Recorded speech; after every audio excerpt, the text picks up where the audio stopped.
Welcome to Counterpoint, an APA podcast.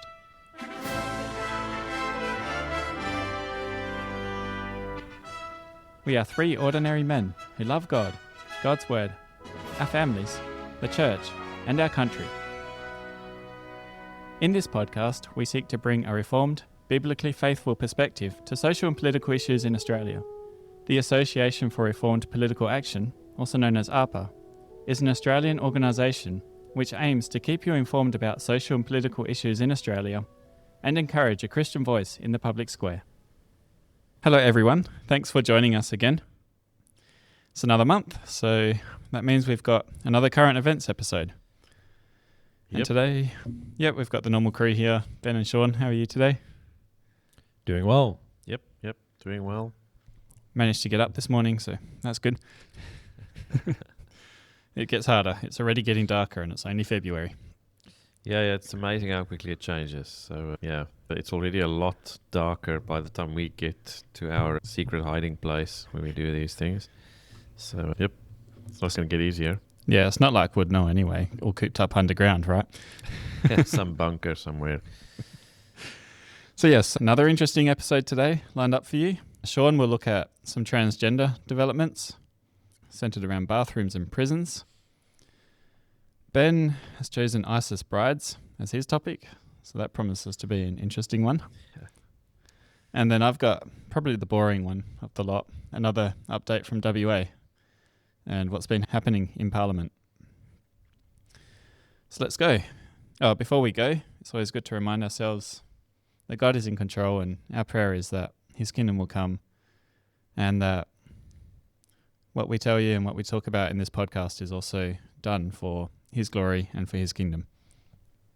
And as usual with, I think, these current event episodes is to remind ourselves of the verse that says, "Don't put your trust in princes."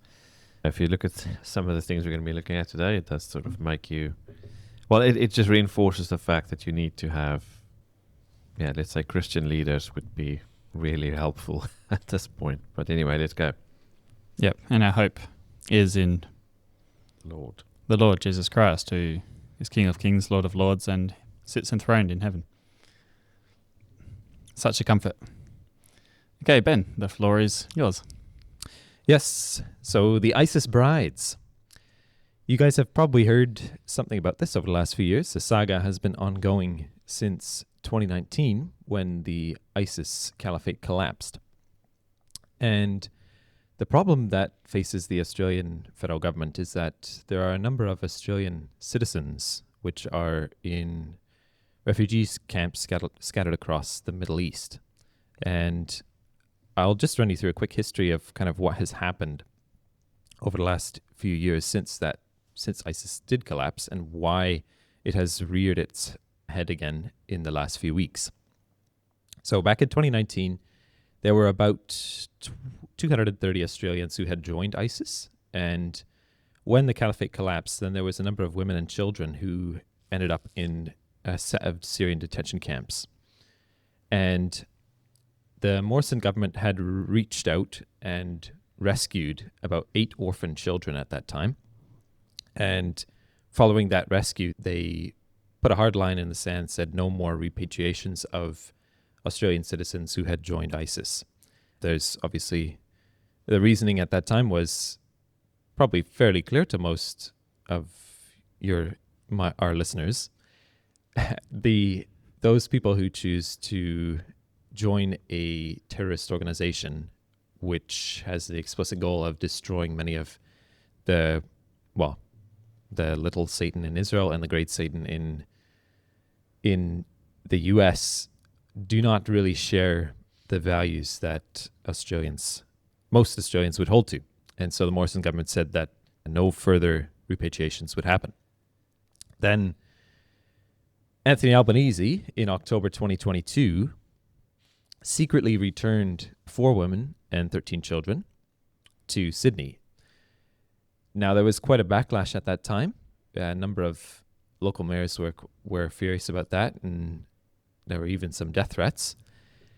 And between 2023 and 2025, the Home Affairs Minister, Tony Burke, held a number of secret meetings with Muslim advocates, about returning more women. Kind of what added to the controversy is that during those meetings, the note taker was asked to leave the room. And yeah, there was obviously when all that came out into the open, then there was just a bit of an explosion of backlash against that. So transparent government. Yeah, not so much. And just one thing, when you read the date there of when Albanese did this, Prime Minister, this is like less than 6 months after he took office, right? So this was clearly part of his strategy. He didn't tell maybe everyone about it, but this was clearly something that he wanted to do, or people in his government were planning to do even before he was elected, right? Bring the calendar up to September 2025. We get 2 more women and 4 children who managed to get themselves out via Lebanon, and they arrive in Victoria. And it seems that in this arrangement, and also in the current 10, there's, as of February 18, there's 10 more women in this situation with their children. And it seems that Tony Burke is arranging this together with his friend on the ground in Syria. So obviously this is a high priority for him. In total, there's 34 Australians, 11 women, 23 children who are attempting to leave the Roj camp in Syria. And on February 16th, they were turned back due to lack of permits. And the friend of Mr. Burke's, Sydney doctor, Jamal Rifi, has been revealed to be coordinating that effort. So this is an ongoing issue for the federal government. It's obviously confronted both Liberal and Labour. Obviously, Morrison said no more after 2019. But yeah, this is a priority for Tony Burke to get these people back. What has kind of really thrown the cat amongst the pigeons on this one is obviously the fact that on December 14th, then we had the ISIS-inspired Bondi Beach attack. And yeah, we had 15 people who are killed and a number of people who are injured, and a huge public backlash or a bit of an outcry against the Liberal or Labour government's handling of the Muslim kind of situation. And it raises a couple of questions, because kind of foundationally, it really does throw into sharp relief the fact that there are different people in this world. And surprise, surprise, just because everybody has the same passport doesn't mean that they share the same upbringing or the same beliefs or the same values or cultures. And if we have enough economic growth and productivity, and even the worst of the Muslims can come and join us, and we will have just a beautiful, happy country. And yeah, that question has obviously been raised with the Bondi Beach attack. Maybe that is not actually the case.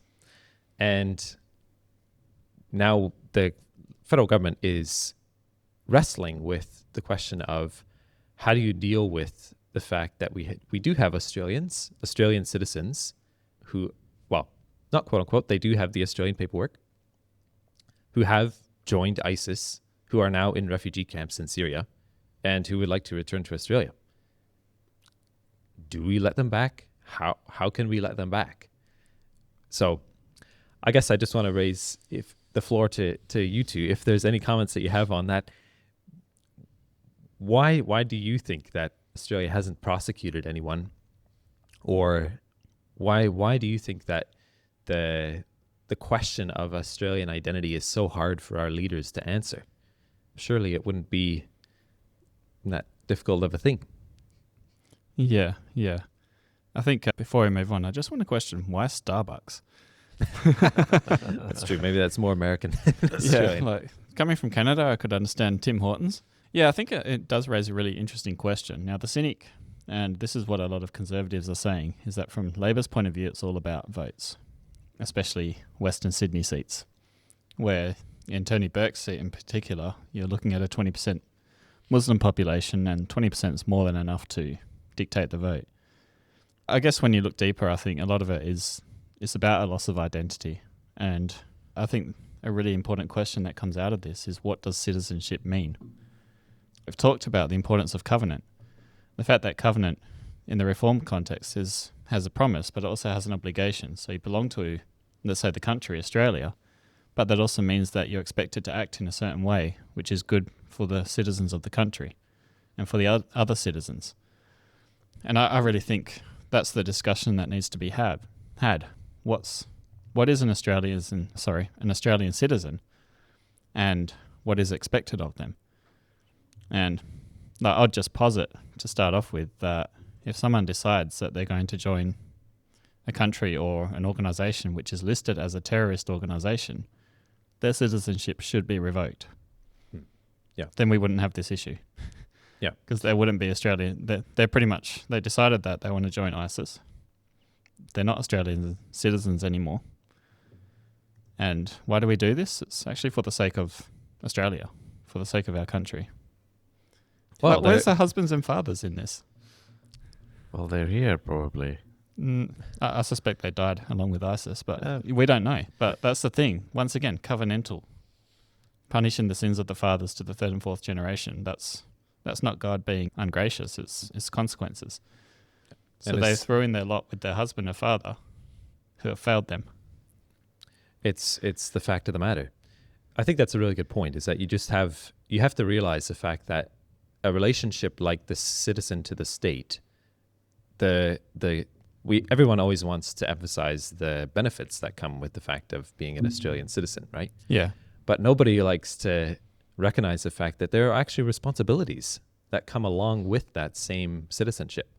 And your responsibility is to, I would say, defend and promote the good of the country. Yeah. Right? And if you so completely reject and deny that responsibility as to join a terrorist group which chooses to just literally ally itself against our armed forces, then it's hard to imagine a more complete rejection of that identity. Yeah. And I hope I haven't stolen all of your talking points, Sean. No. You know what I was just thinking is it comes down to this identity, as you say, right? What is an Australian? And then I thought, let me just dig out again the Australian Citizenship Pledge. And I'll read it for us because it's not long. I pledge my loyalty to Australia and its people, whose democratic beliefs I share, whose rights and liberties I respect, and whose laws I will uphold and obey. That's it. That's the whole thing. Right? So it's basically, do I believe in liberal democracy? Then I'm an Australian. That's it. Great. Good stuff. Now compare and I'm not saying the US one is the best in the world, for instance, with the US. I hereby declare an oath that I absolutely and entirely renounce and abjure all allegiance and fidelity to any foreign prince, potentate, state, or sovereignty of whom or which I have heretofore been a subject or a citizen, that I will support and defend the Constitution and laws of the United States of America against all enemies, foreign and domestic, that I will bear true faith and allegiance to the same, that I will bear arms on behalf of the United States and when required by law, that I will perform non-combatant service in the armed forces of the United States when required by the law, that I'll perform work of national importance under civilian direction when required by the law, and that I take this obligation freely without any mental reservation or purpose of evasion, so help me God.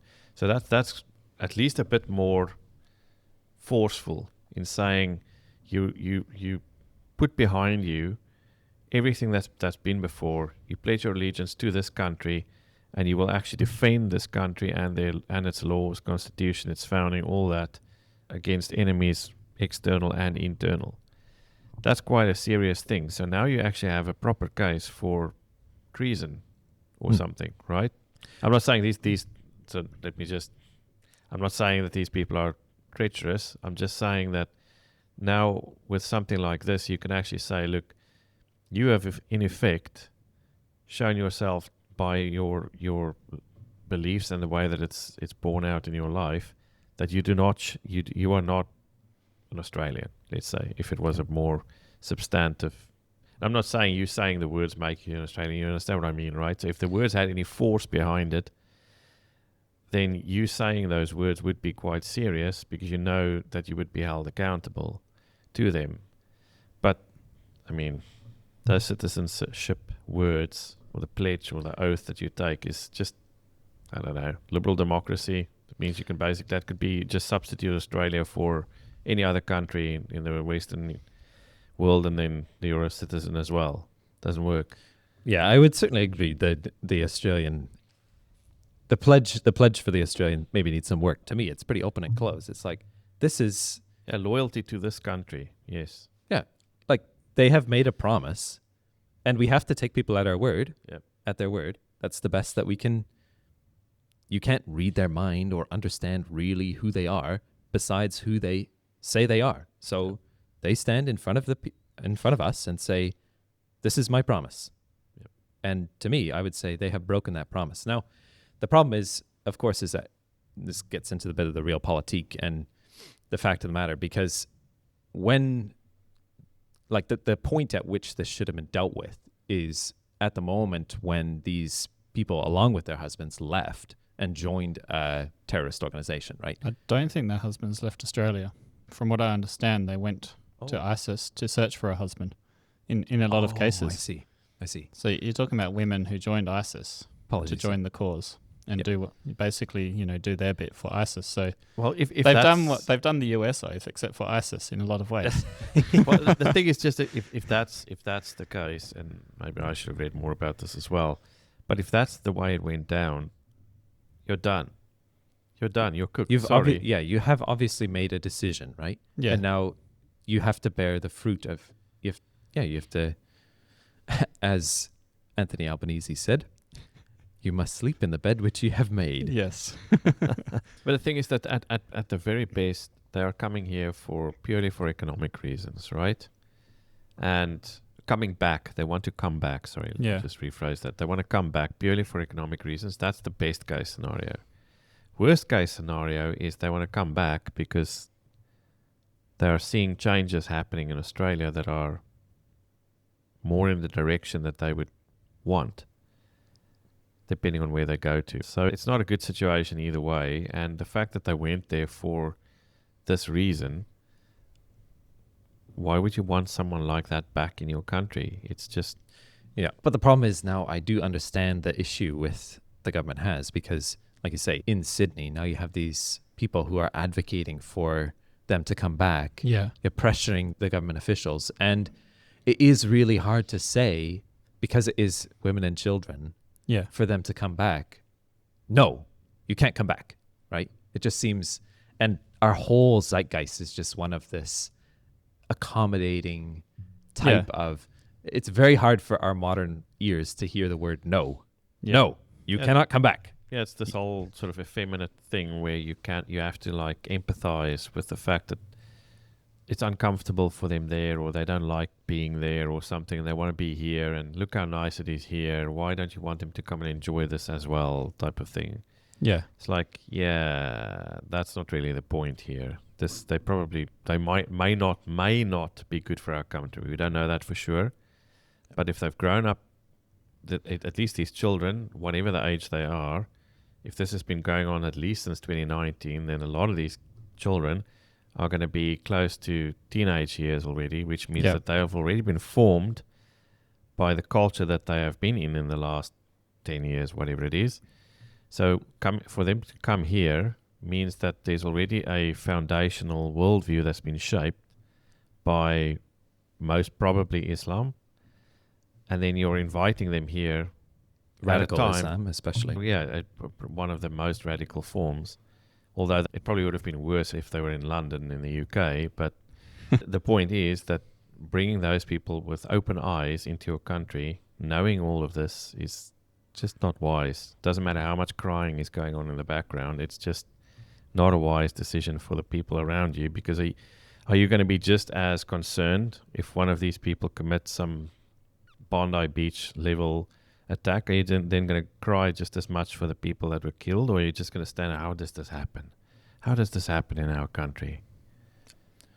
So my recommendation, if I can make a recommendation to the government, would be is if citizens of your country choose to repudiate their oath in such a dramatic and drastic way, it is best to revoke their citizenship at the time they perform that action. In this case, when they are trying to come back, I would still say, look, the reality of the fact, they have the actions that they have chosen, as the Prime Minister said, you have to sleep in the bed which you have made. Yeah. But at the same time, because you're actually looking at another organisation doing this, the government can wash their hands. It's like, oh, they've been sponsored. So, yeah, there is other factors involved. And I think according to Australian law, they have technically aided and abetted a terrorist organisation. So they should be charged anyway. I guess from the government's perspective. The women, that is. Yeah. And from the government's perspective, you could just revoke their citizenship and then... Yep. Well, hey, they stopped people like Novak Djokovic getting in. Yeah. This can't be too hard. The only problem is if they were born in Australia, then it's difficult, right? Because now they can't be repatriated to somewhere else. So this is making an assumption. I don't know if all of them were necessarily born here, but... Yeah, I think they were. The women were, not the children. Yeah. And the thing is even setting aside the question of the actual citizenship, at the moment, on February the 18th, the government did issue its first ever temporary exclusion order against one of the women. So this excluded her from the return, and it basically was along these same lines that we've been talking about, where the decisions of the person plus the stated goals of the organization which she joined meet the legal threshold to exclude them from possibility of return. It's not a revocation of her citizenship, but she is not allowed to return back. So in the case, I think it would be quite reasonable for the other 10 to also meet that same legal threshold. Although at this time, they have not. So the one question is, if December 14 didn't happen, would this temporary exclusion order actually have happened? So again, it's the finger in the wind politics, right? Yeah. They stuck their finger in the wind, and then they saw this thing on December 14. And I was like, we have to be seen to do something, so let's do this, and then people will at least in some way think that we're doing the right thing. It's not really a principled decision. This is cynical, but the problem is that this is the way it can be perceived, and probably will be perceived in some way by some people. And I would just say the encouragement, what we are here to do is to encourage our leaders to act according to the principles which they espouse. And so, there is always going to be a cynical take, but my hope and my prayer is that we take people at their word, and when they fail, then we call them out and we say, this is a failure. The Morrison government probably failed in not revoking the citizenship at the time, and now we have an opportunity to make that right. Yeah. I'd like to say that I think a lot of what we know about this is due to the Australian journalists from the Australian actually picking up on it. So kudos to them. Hats off. Yeah, good work. Yeah, and that's where a lot of the articles that we've read, that's where it comes from. Okay, Sean, bathrooms. Huh? And more. Yeah, so again, over the last few weeks or months, there's been some more developments just around the transgenderism stuff in Australia, and it's on the radar because there's a lot of things happening globally. There's in Europe, they've been rolling back systematically some of their let's say prescribed practices for people that suffer with this gender dysphoria, I guess is what it's called. Yeah, $2 million US. And this is like the tip of the spear. This is now what a lot of people were saying, is that once this starts happening, you're going to see things change. And I think straight after, there was like already a bit of changes that happened in the US, certain places so I imagine that when the new DSM is rolled out, whenever version 6 or what is it, version 7 is rolled out, it'll be quite surprising to see how they're going to backflip on this one.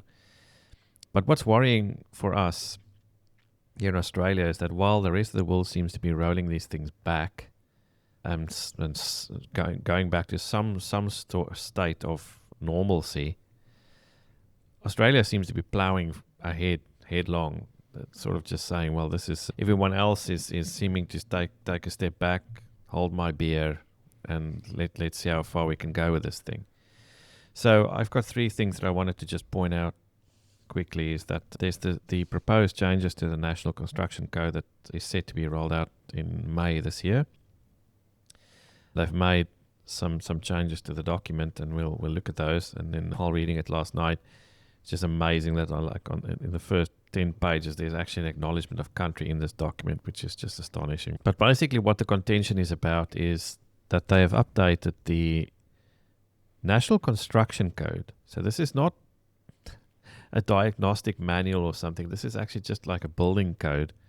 They've updated it so that now you can actually, instead of having male and female only bathrooms or toilets, you can actually replace some of those with, let's say, unisex, or what they call in the document all gender bathrooms. And the way this works is there's sort of a scale. So it says if the capacity requirements for toilets for this building, so it's based on the amount of people that are expected to visit the building. So it could be 1 per 20 for male, 1 per 15 for females. If the capacity requirements dictates that there's only 1 toilet needed for men and women, then all the required toilets may be all gender toilets. So if your capacity requirement says that you need 1 male, 1 female toilet, then you can just make it 1 all gender toilet. If it's 2, wouldn't it? Well, yes. But there's a different section in the code that's still a bit of a hangover from the previous code, because they haven't made up their minds, right? So in one area they talk about unisex, and then on the other side they talk about all gender. Oh, yeah. So unisex is coupled to the accessible toilets, so meaning for people with disabilities or whatever. So in those cases they still use the term unisex, but then when it comes to this, they use the term all gender. But the point is that if with unisex toilets, if your requirement is, let's say, 4 in total, and you want to have 1 unisex, then you count the unisex twice. So it counts as a male and a female. So you count it. So that could be applied in this situation potentially. It didn't read necessarily that way. I'm just saying that that's for the unisex toilets. That's how they use it. So that could happen with this. If it's 3 in total, then 1 may be all gender and the other's female. And then if it's 4 or more, up to half of them can be all gender, and then you do the other half male, female. So now Yes. my question is, have they released the sign that they are going to put on the door for the all gender bathroom? I haven't seen it. I didn't go all the way down to see if there's anything for that, but that'll be interesting. Yes, I don't know, a unicorn or something. Yeah, I don't want to go too much into this because we're looking at how if it's an ideology, but I'm just curious about because in Britain they found, and I'm jumping the gun a bit and stealing a bit of your thunder here, but in Britain they found that it's actually dangerous for women. So I'm thinking it must be done in a way in which because normally when you think unisex toilet, you're just thinking, okay, it's just a door and then you go in and everything's there. Yeah, so the way the code is written, it sounds like it's going to be it's a toilet behind a door, So it's a cubicle. but it could include a wash basin in there as well, so that it's like a closed thing. But then it's like one area where anybody can go into, but then that cubicle has the toilet and it has like a basin in there as well. So that's where the privacy and safety concerns come in. Yeah, I think that's the way they're trying to sort of get past that. But the point is still that you're still going to have an area that is sort of enclosed where both men and women, and remember, women come in all ages and sizes, right? So this could be your 4-year-old daughter or your teenage daughter or whatever, with potentially another woman that has a penis in there, right? They don't even have to call themselves a woman, but they might have nefarious sort of ideas, and then your teenage daughter is in there, and they could be trapped in there, they could be locked in the door. I mean, it's just not a good idea. And that's what the UK found. So they they implemented this in the UK, but then they rolled it back after an inquiry because they just found that it is, as you mentioned, it is deemed as unsafe for women and the elderly. So the question is then, why are we doing this again, as I started off with, if most other countries have tried this already and rolled it back because of genuine concerns. The concerns that we are raising, not just, I don't mean we, I mean the Australian Christian lobby, Australian Christians, a lot of people have actually raised this with them, and the answer basically back was just, oh, but this is voluntary. The builders don't have to follow this code in this way. They can just do what they normally did.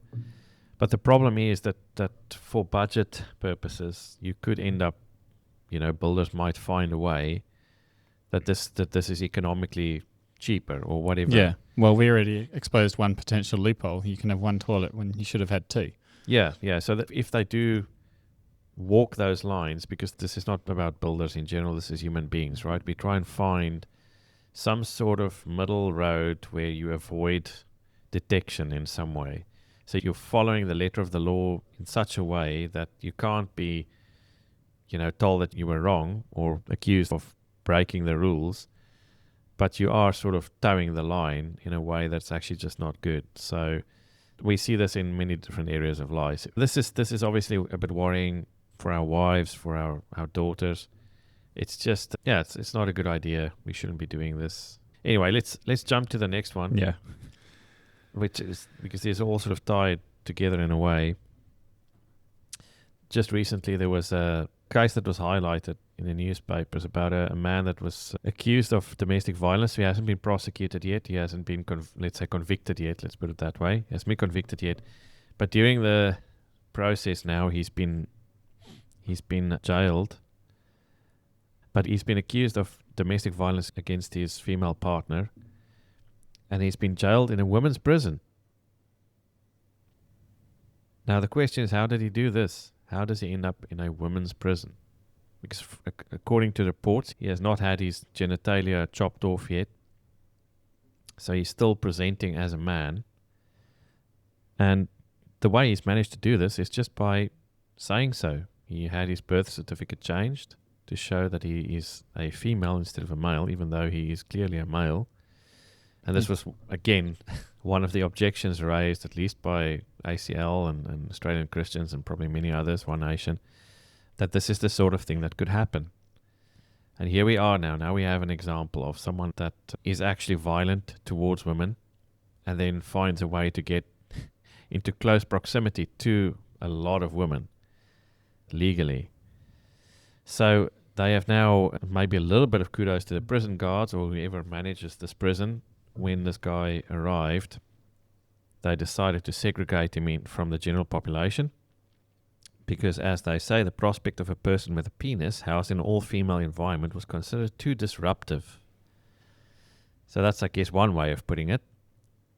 But then taking it further, the Minister or the Corrective Services Minister, Paul Papalia, said that if found guilty, this accused man will serve his sentence in a female prison. So they still haven't walked this back even. So even after this has now been shown, there's been quite a bit of outrage about this.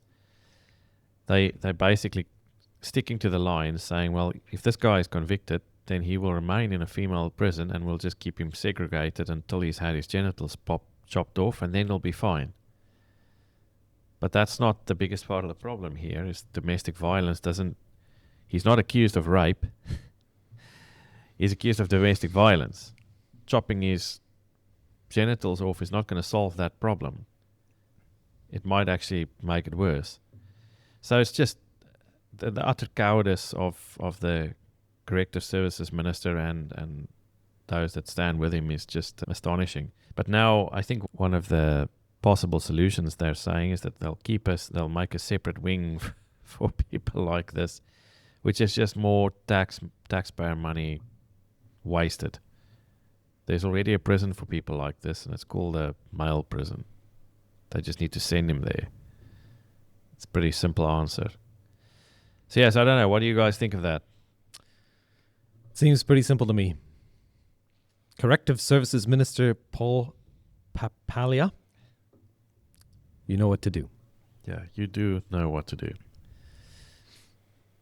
Yeah. I've got opinions. But in this context, I think it is clear. Well, and that the gender self-ID bill should be repealed. Yeah. If we needed any evidence, and we didn't need any evidence that it shouldn't have been done, this is good evidence that they should revoke it and it should never have happened. And then I've got one last example because it's not isolated to WA. That case was here in WA. The Victorian government has secretly made a payout to a female assault victim housed in a jail again. So in Victoria, they also had this man that actually has been convicted of murder, but then also proclaimed himself to miraculously have become a female in the meantime. And he was housed in a female prison. And then he assaulted one of the women in the prison. And in an effort to try and cover this up, because it is, embarrassing, because it goes against, it just shows that all the people that told you that this was going to happen, that this is now happening, and, you don't want to be proven wrong or embarrassed in that way. But yeah, it's just a similar case again. This is what happens. This is not a surprise. And anybody that is surprised are either lying to themselves, they're either deceiving themselves or they are being deceived by someone else. Conclusions. And for any of you who were deceived by other people, now is the time to repent. Turn back, because we know now what happens. We've tried it. We know what happens. Yeah. We don't have to keep doing this. But now we have tried it, and we've seen that what we thought was going to happen happened. So there is time now to just say you're sorry, you made a mistake, and just go back the other way. It's not that hard, and you don't want to be the last one who turns around. Yeah. No. Yeah, I think that's true, because people say Australia's 5-10 years behind Europe. And that has been a good thing until now. We should not stay 5-10 years behind Europe. We should join them and turn back on these things and get rid of the idea that, that wasn't true socialism or they didn't do things whatever right. it was. Whatever it was that caused you to go down this road, we now know it was a bad decision. Yeah. So, turn around. Take a step back and just... God is very gracious. If you repent of your sin, if you confess your sin, and you ask for forgiveness, He will forgive you. But you need to confess when you have been wrong. Anyway, I think that's probably it for me. Yep. Okay, quickly, another WA update. A lot of this is centred around a bill which is due to be discussed probably over the next 3 weeks. The Public Order Legislation Amendment Bill 2026. Seem to come up with another one every year. So to set some context, last week, Premier Cook, he moved the following motion in Parliament, that this happened in Perth on January 26, and calls on the West Australian community to unite against behaviours that promote hate against people based on their race, ethno-religious origin, sex, sexuality, religion, or disability. Ethno-religious. So this alleged act of terror, so there were lots of rallies which took place on January 26th, which is Australia Day. There were some Australia First rallies, but there are also the Australia Day's Invasion Day sort of rallies, so anti-Australia Day rallies. What happened here was in Perth, I think someone threw pretty much a homemade sort of attempted grenade, and I don't think anyone was severely hurt. No one was killed, thankfully. Yeah, I think very thankfully it did not go off. Yeah. Oh, okay. So it's a dud. And this was against anti-Australia Day ralliers, I guess you could say, supporters. So maybe far right, but anyway, someone who chose violence against people we disagree with. We still condemn it in the strongest possible way. I think we'd agree with the Premier there. Certainly. But then, just throwing all these the rest of the word salad in there. We should not be promoting hate against anyone, regardless. Really. Yep. But protected attributes seems to be a big thing, and that will come up again. So then Tony Booty on Facebook, he introduced the new bill. He said, under our public order laws, police will have the power to reject permits for protests which promote hate against people based on race, gender, ethnicity, sex, sexuality, or disability. And so what we're looking at is, I think, a bill which is similar, or law which is similar to what we've seen in over East. And a lot of this stuff's been rushed through, I think, after Bondi. So over East, there's actually been some protests, I guess the pro-Palestinian ones, which the police have disbanded, some of them quite violently in some cases. So we're looking at a law which is like that, which is aimed at trying to restrict anti-Semitic protests, although, as you can see, the government wants to, include everyone in there. So there is some concern here, because as soon as you see hatred against people based on gender or sexual choice and even ethnicity, then you start getting concerned that people could use lawfare against Christians who express opposition to abortion, to this transgender movement, or even to immigration in the form that we have it now, mass immigration. So there is a bit of a concern there. So I'll just briefly go through the legislation. So the first bit is about covering your face to hide identity. It's okay to do it for religious purposes, so the burqa's still fine. But yeah, if you cover your face to hide your identity, then that's banned. Prohibited symbols, the Nazi symbol, hopefully I'm allowed to say that here. The swastika has been banned already, but they're expanding that to include any group which is defined as hate crime. So maybe Hamas flags will be included here.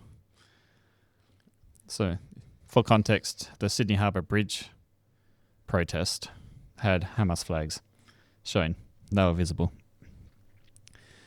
And probably the bit which is more interesting for us is the section which says that police can break up a protest. This is a moving protest, so stagnant ones where you're just standing there, it's not an issue. It's more when you're walking down the streets.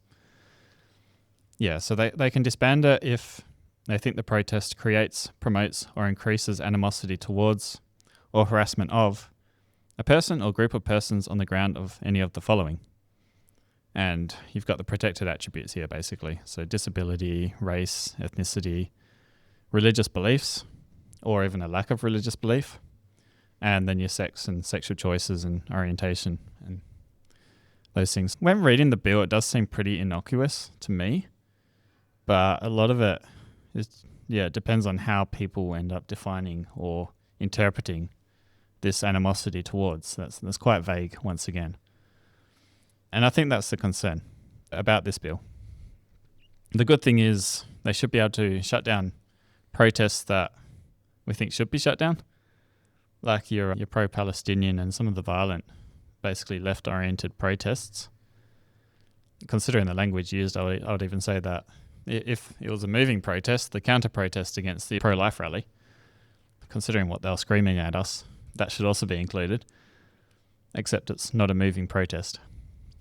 So that's the good thing about the bill. It does seem to give the police the power they need to suppress, I guess you could say, un-Australian protests, or protests which are done in a very violent manner. I guess the question on this is this bill needed? Do they not already have the power? Yeah, did the police on January 25th not have the power to do this? Sweet. 26th, sorry. No, I mean the day before. Oh, yeah. So I know the bill didn't pass on January 26th, I understand that, but the point is, before this all happened, did the police not have the power? They were not able to break up protests that turned violent or... Yeah, I think this is based on... Yeah, this really drops the bar, and that's the issue. It really drops the bar to... They think it might promote this sort of thing. Yeah. Rather than it's actually promoting this sort of thing. Yeah, which means that you're not... Now you're going more and more in the direction of thought crime. So it's about the intentions of your heart and not the actions of your hands, which is what the government is supposed to police, is the actions of your hands. Yeah. So, well, this is sort of the problem. Is again, this is a, to me, this shows this sort of reaction, this sort of reactionary way of dealing with the world is an immature way of dealing with the world.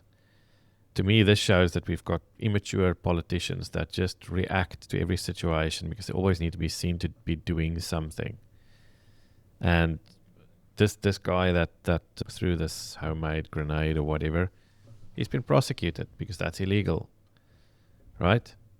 So there's all sorts of things, and I know it's not just about the guy that threw the thing. I know it's about the protests that tend to turn violent. But this is not the first time in Australian history that there has been violent protests and so on. But somehow, 50 years ago, they managed to break it up. They managed then.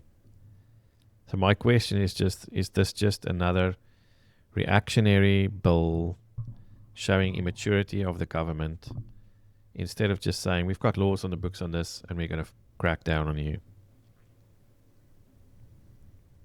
Because every time they do these sorts of bills, right, it's a massive stack of paper, and somewhere hidden in there is something else that's unrelated to the actual thing, that just the camel's nose just goes further and further into the tent, right? This is the problem with all of these sorts of things. Is you list the protected classes in that list there, it's just making the problem not worse, but it's just creating more and more and more categories of protected classes where you could have just dealt with this potentially with what was already on the books. Yeah, it is already illegal to throw grenades into moving crowds. Yeah, we don't need to do anything else. But I think also when you get situations where people are shouting, and we talked about this in the Bondi episode, like when people are shouting things like globalize the intifada or gas the Jews, then I think that's legitimately, that is actually, what's it called? It's a call to violence. Yeah. But is that illegal? It should be. Was it illegal before December 14th? I think it was. So this is the point that I'm making, right? So this is, you have protected, saying those things, you can classify that as a call to violence, and that's illegal. Get in the back of the van. This just shows a bunch of immature people that are ruling over us, right? So Isaiah 3 talks about this, that women and children will rule over you, and that maybe not, in our time, not literal children, it's just people that act like children. They're reactionaries. They don't just have the confidence and the spine to just say, you are crying about this. We have laws on the books on this already. I am not making more laws. We will just enforce the law. And then you're going to cry about this too again. I can guarantee you, when we start enforcing the laws we already have. But we're not going to listen to your crying. We're just going to enforce the law, which is what my job is. We keep building extra rooms for all these bills that need to be done. And every time they make bills like this, there's always something that gets snuck in somewhere. And this list of protected classes, and there may be other things, this almost continuously happens, where they add things that are actually irrelevant to the thing that you're trying to address. But the thing that you're trying to address is already covered by existing laws. Yeah. And I guess it just reveals a deeper sickness in the citizenry more generally, and the polity of the country, is that we are not united along the same ways that we have been in the past. We are an increasingly divided country, and we are divided on all these different categories. Yep. And we have also lost, I would just bemoan the fact that we have lost a lot of the mediating institutions which used to provide social fabric. Yep. There's a slow degradation of the clubs and the participation in sports. It seems to me like you go and you walk down outside in a regular Australian suburb, and you stand there at 6 o'clock in the evening, and there is nobody. Yes. Everybody is in their home, and everybody is not connected. And the destruction of those mediating institutions, the loss that we have of the social tissue that binds us together, it causes, when we do have these kind of conflicts, we have to work out what are we going to do. Then, they just tend to be very aggressive, very it's just acrimonious, right? Yeah. And the result is then the government is trying to deal with this acrimony between the citizenship, and it's just not good. So, what I would say, prescribing medicine for our societal ills, get out there, join your local sports club, join your book club, reading club, all those types of local institutions that we have in our communities. Join them. Go out there. Be a part of your community. And if there's nothing that you would like to see, or that you would like to join, then make those social relationships happen once again. Because that's really, it's also part of the way that we show love to our neighbor, is in the daily living that we interact with our neighbor, literally your neighbor. Interact with your neighbor, love him. Go out to have coffee with him, have dinner with him, rebuild that social fabric. Yeah.